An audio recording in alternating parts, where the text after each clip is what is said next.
Good evening everyone. स्वागत है आपका अपने यूट्यूब चैनल मेडिको डिटेक्टिव पर। अगर आप पैरा मेडिकल एंट्रेंस एग्जाम 2026 की तैयारी कर रहे हो और इस बार सिलेक्शन पक्का करना चाहते हैं तो ये वीडियो खास आपके लिए है। आज के इस सेशन में हम कवर करेंगे हिंदी के वो 20 MCQ जो आपके एग्जाम के पॉइंट ऑफ व्यू से बहुत ही इंपॉर्टेंट होने वाला है। इस क्वेश्चन में हम सिर्फ क्वेश्चन ही नहीं देखेंगे बल्कि हर एक क्वेश्चन का एक्सप्लेनेशन भी समझेंगे। अगर आपने अभी तक चैनल को सब्सक्राइब नहीं किया है तो तुरंत कर लीजिए और बेल आइकन को दबाइए ताकि पैरा मेडिकल का कोई भी क्लास आपसे मिस ना हो। चलिए चलते हैं क्वेश्चन पे। पहला क्वेश्चन है कि भाषा साधन है, किसका साधन है? ऑप्शन ए में है ज्ञान का, बी में है बोलने का, सी में है लिखने का, डी में है अभिव्यक्ति का। तो भाषा जो साधन है ना वो है अभिव्यक्ति का। ऑप्शन नंबर डी सही हो जाएगा। अगर आप लोग को क्वेश्चन का आंसर आता हो तो कोशिश करिएगा कि कमेंट बॉक्स में लिखें ताकि जो है आपका जो भी क्वेश्चन का आंसर आता होगा ना वो आपके माइंड में सेट हो जाएगा, वो आप 100% जो है एग्ज़ाम में सही करके आओगे। यहाँ पे दिया गया एक्सप्लेनेशन कि भाषा वह माध्यम है जिसके द्वारा मनुष्य अपने भावों और विचारों को दूसरे के सामने प्रकट यानी कि अभिव्यक्त करता है। ठीक है, नेक्स्ट क्वेश्चन पे चलते हैं। ब्रजबुली नाम से जानी जाती है कौन सी भाषा? ऑप्शन ए में है पंजाबी, बी में है मराठी, सी में है गुजराती, डी में है पुरानी बांग्ला। तो ब्रजबुली के नाम से जो जानी जाती है वो भाषा है पुरानी बांग्ला। ऑप्शन नंबर डी सही हो जाएगा यहाँ पे। ठीक है, अब चलिए इसका एक्सप्लेनेशन देख लेते हैं कि बंगाल और असम के वैष्णव कवियों ने जिस भाषा का प्रयोग किया उसे ब्रजबुली कहा जाता है। उसे क्या कहा जाता है? ब्रजबुली कहा जाता है। यह पुरानी बांग्ला का एक रूप है। नेक्स्ट क्वेश्चन पे चलते हैं कि ब्रज भाषा किस लिपि में लिखी जाती है? ऑप्शन ए में है गुरुमुखी, सी में है ब्राह्मी, डी में है फारसी, डी में है देवनागरी। तो ब्रज भाषा जो है वो लिखी जाती है देवनागरी में। ठीक है, यहाँ पे ऑप्शन नंबर जो है डी सही हो जाएगा। ऑप्शन नंबर डी सही हो जाएगा कि ब्रज भाषा जो है देवनागरी लिपि में लिखी जाती है। यहाँ दिया गया है कि ब्रज भाषा जो हिंदी की एक उपभाषा है मुख्य रूप से देवनागरी लिपि में ही लिखी जाती है। नेक्स्ट क्वेश्चन पे चलते हैं कि ब्रज भाषा का उद्भव कहाँ से हुआ है? ऑप्शन ए में है मगधी अपभ्रंश से, बी में है कौरवी अपभ्रंश से, सी में है प्राकृत भाषा से, डी में है सौरसेनी अपभ्रंश से। तो ब्रज भाषा का जो उद्भव हुआ है ना वो हुआ है सौरसेनी अपभ्रंश से। ऑप्शन नंबर जो है यहाँ पे डी सही हो जाएगा कि ब्रज भाषा का उद्भव हुआ है सौरसेनी अपभ्रंश से। यहाँ दिया गया एक्सप्लेनेशन कि पश्चिमी हिंदी की बोलियाँ जैसे कि ब्रज भाषा हो गया, खड़ी बोली हो गया और कन्नौजी का विकास जो है सौरसेनी अपभ्रंश से हुआ है। नेक्स्ट क्वेश्चन देखते हैं कि लिपि किसे कहते हैं? ऑप्शन ए में दिया गया है भाषा के लिखित रूप को, बी में दिया गया है किसी भी लिखित भाषा को, सी में है भाषा को लिखित रूप में व्यक्त करने हेतु ध्वनि को अंकित करने के लिए चिन्हों की व्यवस्था को, डी में है इनमें से कोई नहीं। तो लिपि किसे कहते हैं? तो भाषा को लिखित रूप में माने लिख के जो व्यक्त करते हैं और ध्वनि को जो अंकित करने के लिए चिन्ह की व्यवस्था की जाती है उसे ही हम लोग लिपि कहते हैं। यहाँ पे ऑप्शन नंबर सी जो है करेक्ट हो जाएगा। यहाँ पे देखते हैं क्या है कि मौखिक ध्वनियों को लिख कर प्रकट करने के लिए निर्धारित किए गए जो चिन्ह होते हैं ना उसे ही लिपि कहा जाता है। उसे क्या कहा जाता है? उसे लिपि कहा जाता है। नेक्स्ट क्वेश्चन देखते हैं कि किस अपभ्रंश को अवहट्ट के नाम से जाना जाता है? ऑप्शन ए में है प्राचीन अपभ्रंश, बी में है मध्यकालीन अपभ्रंश, सी में है उत्तरकालीन अपभ्रंश, डी में है इनमें से कोई नहीं। तो यहाँ पे सही आंसर जो हो जाएगा वो हो जाएगा उत्तरकालीन अपभ्रंश। ठीक है, उत्तरकालीन अपभ्रंश को जो है अवहट्ट के नाम से जाना जाता है।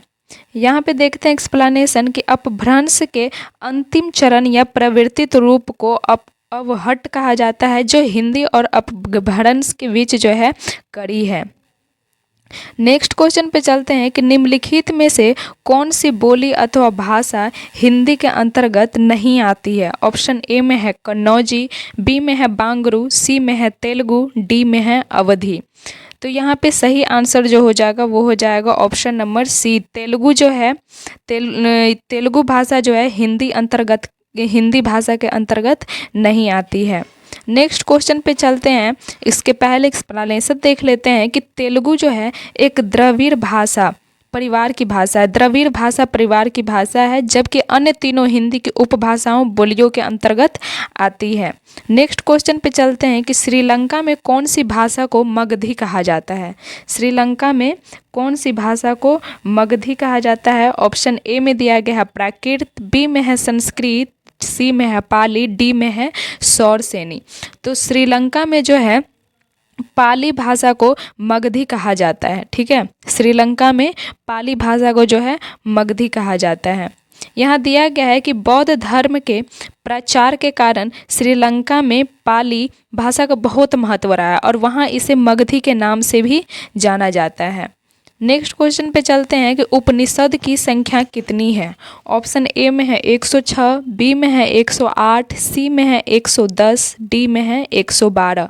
तो उपनिषद की जो संख्या है वो है 108। यहाँ पे ऑप्शन नंबर बी सही हो जाएगा। उपनिषद की संख्या पूछी जाए तो कितनी होगी, तो 108 हो जाएगी। ठीक है, चलते हैं यहाँ पे कि भारतीय दर्शन के मुख्य आधार स्तंभ उपनिषद की कुल संख्या जो है 108 मानी जाती है। ठीक है, यहाँ पे अब चलते हैं नेक्स्ट क्वेश्चन पे कि वर्ण के उस समूह को जिससे कोई निश्चित अर्थ निकलता हो क्या कहा जाता है। ऑप्शन ए में है वाक्य, बी में है शब्द, सी में है वर्ग समूह, डी में है वक्तव्य। तो वर्णों के उस समूह को जिससे कोई निश्चित अर्थ निकलता हो उसे हम शब्द कहते हैं। यहाँ पे ऑप्शन नंबर जो है बी सही हो जाएगा। यहाँ पे ऑप्शन नंबर बी सही हो जाएगा कि वर्णों के उस समूह को जिसका कोई निश्चित अर्थ निकलता हो उसे हम शब्द कहते हैं। यहाँ देखते हैं कि वर्णों के सार्थक मेल को शब्द कहते हैं। बिना अर्थ के वर्ण समूह शब्द नहीं कहलाते। नेक्स्ट क्वेश्चन है कि निम्नलिखित में से कौन सा तत्सम है। यहाँ पे 4 ऑप्शन दिया गया, इसमें से तत्सम पहचानना है। ऑप्शन ए में है कलम, बी में है पेड़, सी में है अक्षी, डी में है सुरंग। तो यहाँ पे ऑप्शन नंबर जो है सी सही हो जाएगा, अक्षी। अक्षी जो है तत्सम शब्द है। ठीक है, यहाँ दिया गया है कि अक्षी संस्कृत का शब्द है जिसका तद्भव रूप जो होता है आँख होता है, और अक्षी जो है संस्कृत रूप है, इसका तद्भव रूप क्या हो जाएगा, आँख हो जाएगा। नेक्स्ट क्वेश्चन है इसमें कौन सा तत्सम शब्द है। ऑप्शन ए में है वार्ता, बी में है बोली, सी में है कटोरा, डी में है खटिया। तो इसका सही आंसर हो जाएगा ऑप्शन नंबर ए, वार्ता। ठीक है, वार्ता जो है यहाँ पे तत्सम शब्द है। यहाँ दिया गया है कि वार्ता जो है एक संस्कृत शब्द है जिसे हिंदी में बातचीत के लिए तत्सम रूप में प्रयोग किया जाता है। नेक्स्ट क्वेश्चन पे चलते हैं कि निम्नलिखित में से कौन सा शब्द तद्भव है। ऑप्शन ए में है मूल्य, बी में है मुख, सी में है मुंह, डी में है चेहरा। तो इसमें तद्भव शब्द पूछ रहा है तो तद्भव शब्द इसमें हो जाएगा ऑप्शन नंबर सी। ठीक है, तद्भव शब्द कौन हो जाएगा, तो ऑप्शन नंबर सी मुंह हो जाएगा। और संस्कृत के जितने भी शब्द मिलेंगे वो होंगे तत्सम, और उसी का हिंदी रूप जो मिलेगा वो हो जाएगा तद्भव। ठीक है, यहाँ पे देखते हैं कि लिखा हुआ है संस्कृत शब्द मुख का तद्भव रूप जो होता है मुंह होता है। नेक्स्ट क्वेश्चन है निम्नलिखित में से कौन सा शब्द तद्भव है। ऑप्शन ए में है पेट, बी में है लोटा, डी में है डोरी, डी में है हाथ। तो यहाँ पे तद्भव शब्द पूछ रहा है तो यहाँ पे तद्भव शब्द हो जाएगा ऑप्शन नंबर डी, हाथ जो हो जाएगा यहाँ पे तद्भव शब्द हो जाएगा। यहाँ दिया गया है कि संस्कृत शब्द हस्त का, हस्त जो है संस्कृत है इसीलिए वो तत्सम हो जाएगा, लेकिन यहाँ पे तद्भव पूछा है तो तद्भव यहाँ पे हाथ है तो हाथ हो जाएगा तद्भव शब्द। ठीक है, यहाँ पे नोट में दिया गया है कि पेट, लोटा ये सब जो है देशज शब्द है। नेक्स्ट क्वेश्चन है निम्नलिखित में से कौन सा शब्द तद्भव है। ऑप्शन ए में है पुत्र, बी में है लोटा, सी में है कीमत, डी में है पलंग। तो यहाँ पे तद्भव शब्द पूछ रहा है तो यहाँ पे जो है पलंग जो है तद्भव शब्द हो जाएगा। यहाँ हिंदी में दिया गया है पलंग जो है तद्भव शब्द है। यहाँ पे दिया गया है कि संस्कृत के पर्यंगक शब्द से जो है पलंग बना हुआ है, इसीलिए पलंग जो है तद्भव हो गया, वही पर्यंग जो हो गया वो हो जाएगा तत्सम। नेक्स्ट क्वेश्चन है निम्नलिखित में से कौन सा शब्द तत्सम है। तो तत्सम जैसे ही नाम आए तो आप लोग समझना कि संस्कृत की बातें कर रहा है। तत्सम मतलब क्या समझना है कि संस्कृत के जो भी शब्द रहेंगे वो हो जाएंगे तत्सम। वही तद्भव का बात करें तो समझना है कि हिंदी रूप पूछ रहा है, तो यहाँ पे तत्सम पूछ रहा है। तो तत्सम ऑप्शन में ए में है कटोरा, बी में है कर्पूर, सी में है कबूतर, डी में है कोयल। तो यहाँ पे तत्सम संस्कृत कौन सा शब्द है यहाँ पे, तो यहाँ पे कर्पूर जो है हो जाएगा तत्सम रूप। ठीक है, यहाँ पे दिया गया कि कर्पूर जो है तत्सम शब्द है जिसका तद्भव रूप कपूर होता है। वही कपूर पूछता, जब कपूर का बात करता तो तद्भव हो जाता, और जब कर्पूर का बात किया तो यहाँ पे तत्सम शब्द हो जाएगा। यहाँ पे नेक्स्ट है कि निम्नलिखित शब्दों में से कौन सा शब्द योगरूढ़ है। ऑप्शन ए में है विद्यालय, बी में है लंबोदर, सी में है स्वर्ग, डी में है नीतिवान। तो यहाँ पे योगरूढ़ शब्द की बात कर रहा है तो यहाँ पे हो जाएगा लंबोदर। ठीक है, यहाँ पे सही ऑप्शन क्या हो जाएगा, लंबोदर हो जाएगा। लंबोदर जो है योगरूढ़ शब्द है। यहाँ पे जो शब्द सामान्य अर्थ को छोड़कर विशेष अर्थ, जैसे कि लंबोदर गणेश जी प्रकट करते हैं, लंबा है जिसका उधर गणेश जी हुआ ना, तो गणेश जी एक अलग अर्थ प्रकट कर रहे हैं, उन्हें हम लोग योगरूढ़ कहते हैं। ठीक है, समझ में आ गया योगरूढ़ किसे कहते हैं, तो जो शब्द सामान्य अर्थ को छोड़कर जो है विशेष अर्थ को प्रकट करते हैं उसे योगरूढ़ कहते हैं। नेक्स्ट क्वेश्चन है निम्नलिखित में से कौन सा योगरूढ़ है।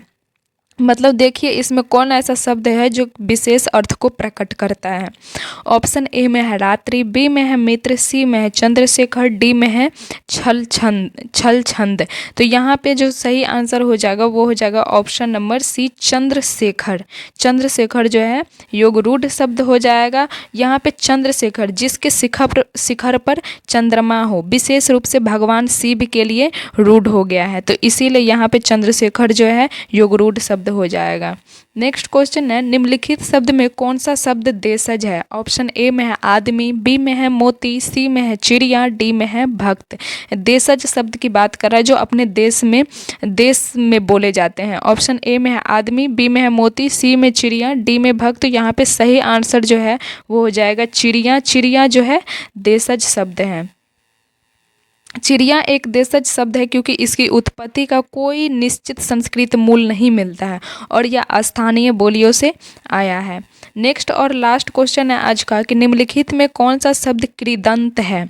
ऑप्शन ए में है लघुता, बी में है धनवान, सी में है पांडित्य, डी में है मिलावट।